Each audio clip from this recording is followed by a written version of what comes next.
Yeah, g'day guys, how are you? What this video is about, I've had some personal PMs and feedback.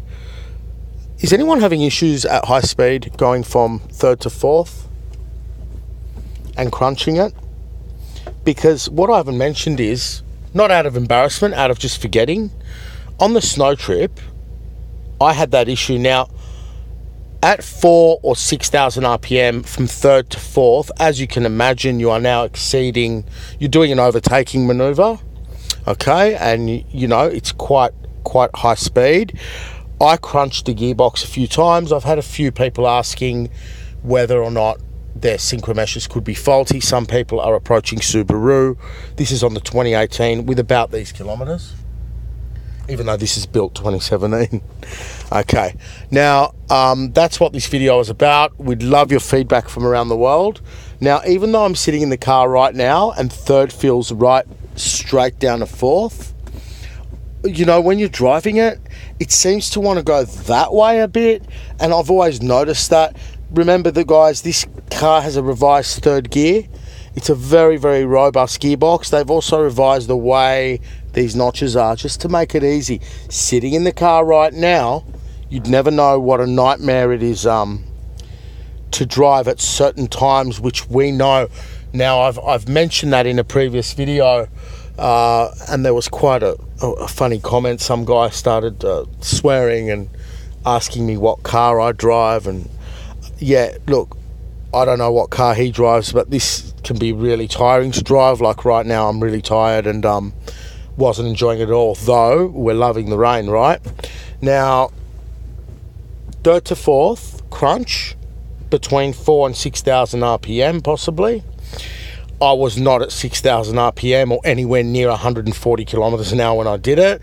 I very rarely overtook on the trip, but it did it. It crunched, and actually, I remember once now, though that gravel road video doesn't look like I'm going fast, I was, you know, going quite hard with the wheels spinning, and that was one time I crunched it into third.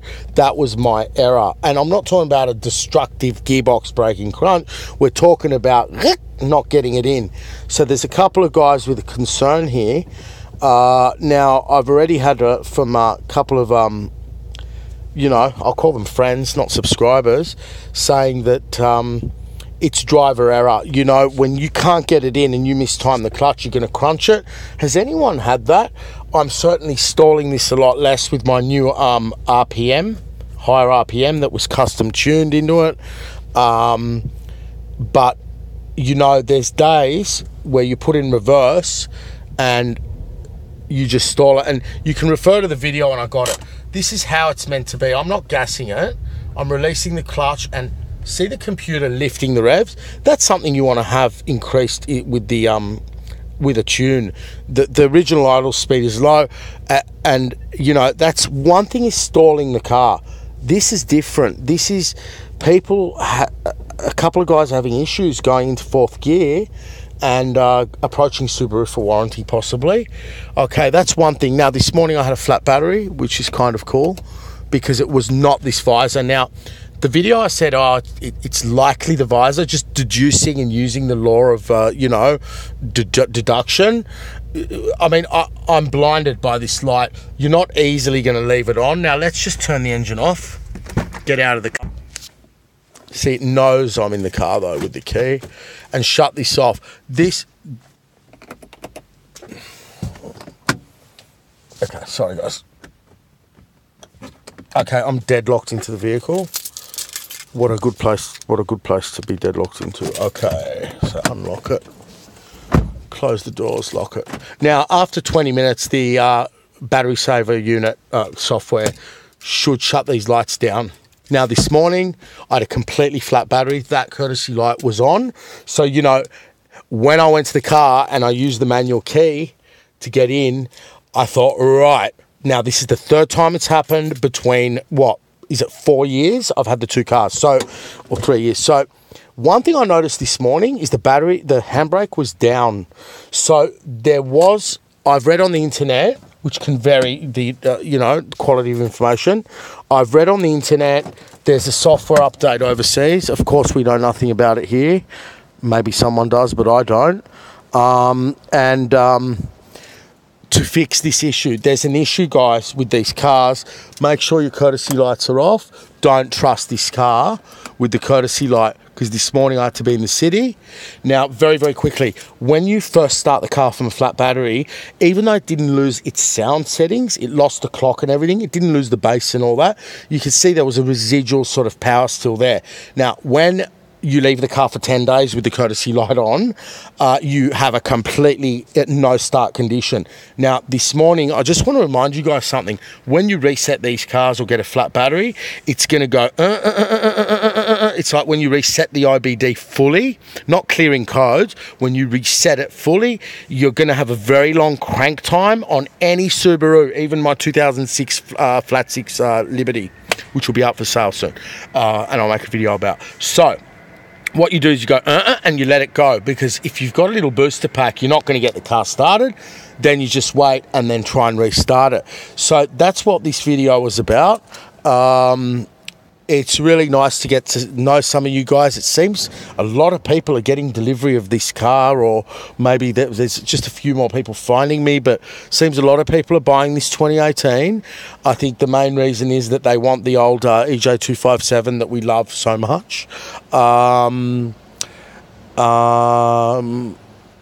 yeah, regarding fuel consumption, I had a bloke who's quite meticulous. Hi, James. I think you're meticulous. He got 13.2, babying it around out of the city in intelligent. 13.2 in intelligent out of the city. So, on the trip here to Woolworths, and I came specially to make this video actually and just get a couple of bananas, but on this trip it was using 11.8. So the fuel consumption we know is heavy. We know that when you're tired it's hard to drive, but guys, has anyone had a warranty claim on synchromesh for the 4th gear synchromesh? Or is anyone struggling with crunching? I've crunched the gearboxes on both the models, not very often, but yeah, I have. I'll admit it.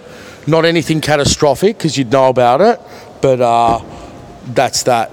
But yeah, certainly nice to get to know some of you guys now. It seems that, I don't know, it's like, you get the random person when we talk about fuel consumption or difficulty of driving going, you're an F-wit, and I've had that for 3 or 4 years. I don't always call them trolls. Some of these people are quite sort of, in a way, I heard another YouTuber say it today. Sometimes we expect you, or we just assume that you've watched all our other videos. When I say the car guzzles and it's a dinosaur, usually there's someone that gets really offended. But, it